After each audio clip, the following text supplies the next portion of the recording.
Yet another baseless, stupid, and just outrageous lawsuit has been filed against Epic Games over a Fortnite emote. Now, we've covered a couple different times on this channel where other people, including people like Alfonso Rivero and the Backpack Kid, actually did this and sued Fortnite over emotes that they quote-unquote created or popularized. But this one, it's completely different, because when you look at any of these other cases, like the Backpack Kid and the Floss, or Alfonso Ribeiro and him doing the Carlton and whatnot, when you look at those cases, you can at least kind of, I guess, see where that can be, I guess, a conclusion that's drawn from, I guess. You can look at that and be like, well, I can see that one because, I mean, let's be honest, they might have popularized the dances, even though you can't really copyright a dance move itself. But looking at this case today, in this story today, I can't even attempt to process why this could ever even have been filed as a lawsuit. So today we'll be looking at a saxophone player who is suing Epic over a Fortnite saxophone emote. I'm actually not kidding when I say that, guys. This is real. Now, when I first saw this story, I thought maybe it was like an Onion article where they were making fun of these guys for doing this stupid shit of suing Epic over dances in a video game. That's what I thought until I realized it was an article from The Verge. It wasn't from The Onion. This is real.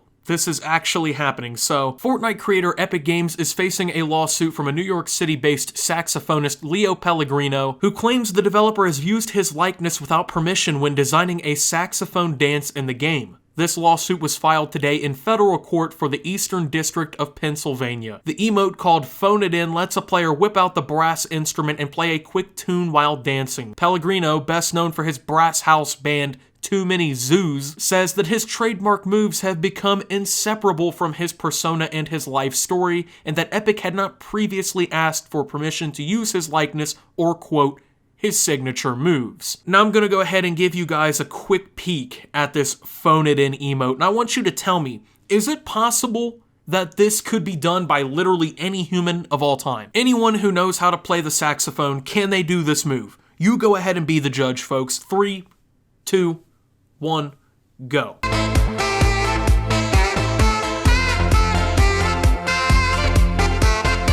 I'm just saying, man, this is just, it's ridiculous how far these lawsuits have gone. So, this guy apparently, I can't even say that he apparently came up with this dance, because he didn't. The amount of times that I've seen on TV, in cartoons, in pretty much anything, something like this happen, pretty much identical to this, I can't even count. This Leo Pellegrino guy did not come up with this. There was no way he even thought that he came up with this. Let's just call this whole thing for what it is. This is him just trying to jump on board with all these other lawsuits and make money off something he doesn't own, which is really scummy. Pellegrino is represented by Pierce Bainbridge, Beck, Price, and Hecht LLP, the same firm representing a number of other artists, internet celebrities, and actors in emote-based claims against Epic. Other clients include Fresh Prince of Bel-Air, I can't believe I just messed that up. Fresh Prince of Bel-Air star Alfonso Ribeiro, Russell the Backpack Kid Horning, the unnamed Fortnite fan known as Orange Shirt Kid,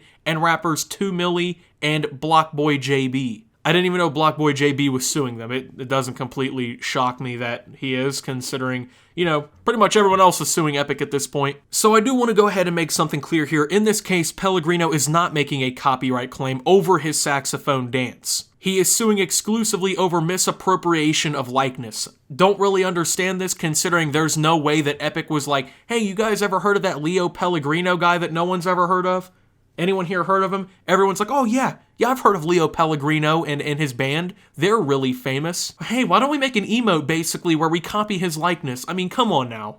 Let's get real. They don't even know who this guy is. The only reason that they know who this guy is now is because apparently he's suing over the misappropriation of likeness. I don't even understand how they could even really try to do this. I think, honestly, they'd have a better chance with the copyright claim, even though there is no claim to copyright and they have no case. But they don't have a case here either, let's be honest. There is no case here. This is just a very, very horrible way of trying to sneak in some quick cash into your pocket while the chaos of everything else is going on. This is basically the equivalent of like 7 other people like jumping in and robbing somebody, and then like just one random guy who's walking along the side of the street like sneaks in and grabs a 20 out the dude's wallet too. That's basically what they're trying to do here. But all the other cases attempt to establish that dance moves can be copyrighted. A contentious interpretation of copyright law with no clear legal precedent usually doesn't go over well in situations like this when you have no legal precedent, but the choice is likely a legal strategy. Nearly every lawsuit filed against Epic is on pause due to a Supreme Court ruling.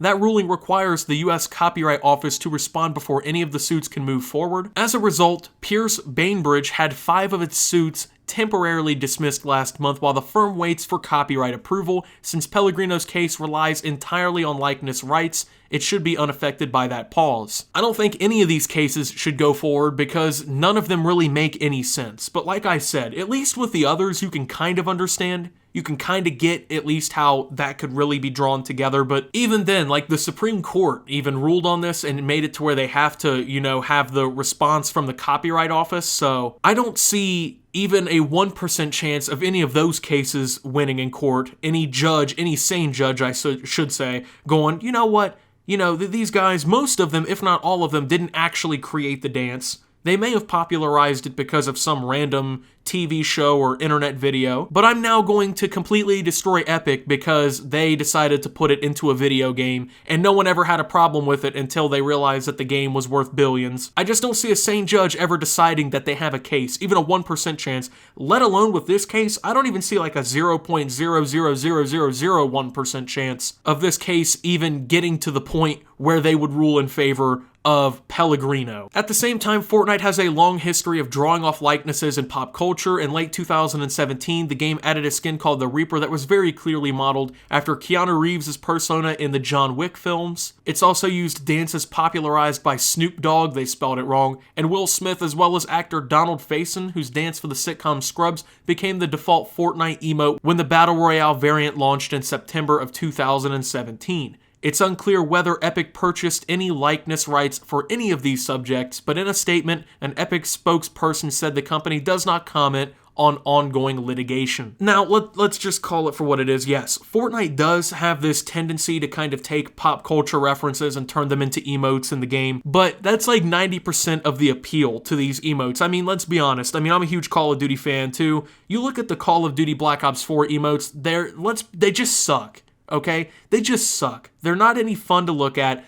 I don't ever see any chance of me buying them in the item store. I don't even necessarily equip them. Like, whichever ones I equipped for whatever reason, those have been there for months at this point. I don't go through those. But with Fortnite, I have dozens of emotes from the battle passes, ones that I bought in the store. And it's because when you take a look at the differences, okay, Fortnite has all these cool emotes that I resonate with because they came from TV shows and rap dances and stuff that I know, okay? But Call of Duty, they're like, hey, you guys want this one where you build a snowman? Hey, you guys want this one where you do like some fake fishing? It's like, get that shit off my screen, bro. I'm not buying that. But when you look at Fortnite, okay, that's the reason.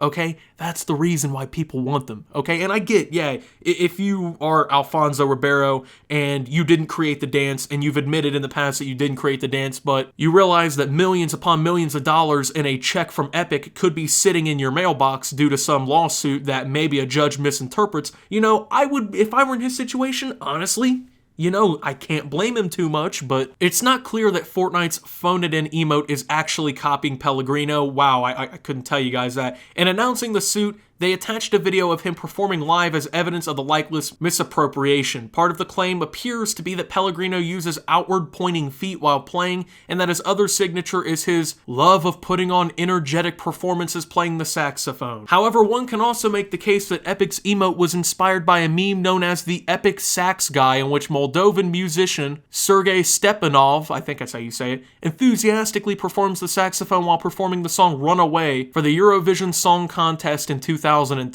The performance quickly went viral back then and remains an easy-to-find meme today with numerous remixes and edits on YouTube. I mean, I'll show you guys a video of the whole side-by-side between that. It's pretty clear they didn't copy Leo Pellegrino and that the dude is really reaching from his performance, which I'll also link down below as well. The dude is just really reaching for a lawsuit to get some money. If anyone here has a case, honestly, I would say it's Sergey because, I mean, like, let's just be honest. They didn't copy anyone but him. I mean, that whole emote is based off of Epic Sax guy, and so far he hasn't had a problem with it. Wouldn't be surprised if he jumped into the litigation train against Epic, but I mean, when you look at all these cases, they all have so much in common. Number one, they have no case, okay? None of these cases are ever going to win. There's just no way. Let's be honest here. There's no way it's going to happen. Number two, none of them really created what they're trying to sue over, which is huge, especially if you're trying to sue for the copyright thing, which, to be fair, Leo is not suing for copyright, but none of them created this. They all took dances that they saw elsewhere and popularized them, whether it be on the Fresh Prince of Bel-Air, whether it be in viral internet videos. None of them ever created these things. Even the Orange Justice kid, Orange Shirt kid, whatever, he didn't create that dance. That was created by a bunch of emo kids under a bridge in a video from years before that even came. I mean, come on now. If you're gonna sue for something, at least be the rightful owner of, or quote-unquote owner of whatever you're trying to sue for. Whatever the inspiration, Fortnite's emote-based economy has been undeniably lucrative. Last year, Epic is estimated to have made $2.4 billion on the game solely through these in-game transactions in the Battle Pass subscription service, which includes some of the emotes that the developer has been sued over. What is still unclear is whether Epic owns any of that money or owes any of that money to the creators who inspire its aesthetic and the items that it offers for sale. Oh my gosh, it's so surprising to see this happen. Just kidding. I mean, you can understand that, of course, they're gonna sue, especially if they realize money's in the way, but Fortnite is not just gonna give them money. I see people going, well, they should have just given them money for it. Why would they ever do that? You gotta think about it like this. Yeah, maybe that's the morally right thing to do. Maybe that's what a lot of people would do, would be to give money to these people that you took the dances from or whatever. But if you're running a business and you have no legal precedent or rules that say you need to do it, why would you ever do that? Like, let's be honest, morality and business, simply, they don't mix very often, okay? Especially when it's down to $2.4 billion. Generally speaking, morality isn't necessarily their number one priority as a business. Now, in Epic's defense, they are definitely one of the more morally correct companies when it comes to selling things and microtransactions, because for the most part, it's a pretty fair deal. I mean, a lot of these emotes have been put into other games as well. Don't see any lawsuits against them. It's just insane, man. Like, why would they ever just give free money out when they don't have to? Even if that is the right thing to do. I mean, come on now. These lawsuits are more and more stupid as time goes on. They fall apart extremely easily because they don't have a case and they're really reaching. It's just insane to think that people even really go this far. I mean, on one end, of course, I understand, but on one end, I'm just like, really, man? Really? Most of these people have money. Let's be honest. They've got money. It's not like these people are going broke in the streets and dying of starvation, so that's going to be it for this video, you guys. Of course, let me know what you think down below in the comments. Are you on Epic's side? Are you on the lawsuit side? Which side are you on? What do you think of this whole situation? But always, thank you guys for watching this video. If you did enjoy, make sure to leave a like and subscribe if you're brand new around here on my channel. Follow me over on Twitter at @SubToOptimus as I post memes, thoughts, and updates over there. It's a surefire way to get notifications of all my newest content. Plus, well, lots of great things going on over there as well. Join the Discord down below. Man, I've just been really tongue-tied this video. There's a lot of great things going on down there as well. Thank you to my channel members for your $5 a month. Your support helps my channel tremendously. If you'd like to become one and help support my content for $5 a month so I can get my tongue untied, you can do so by hitting the join button down below or the become a channel member link in the description. And until my next video, guys, this is Optimus suing Epic Games over just randomness and signing out.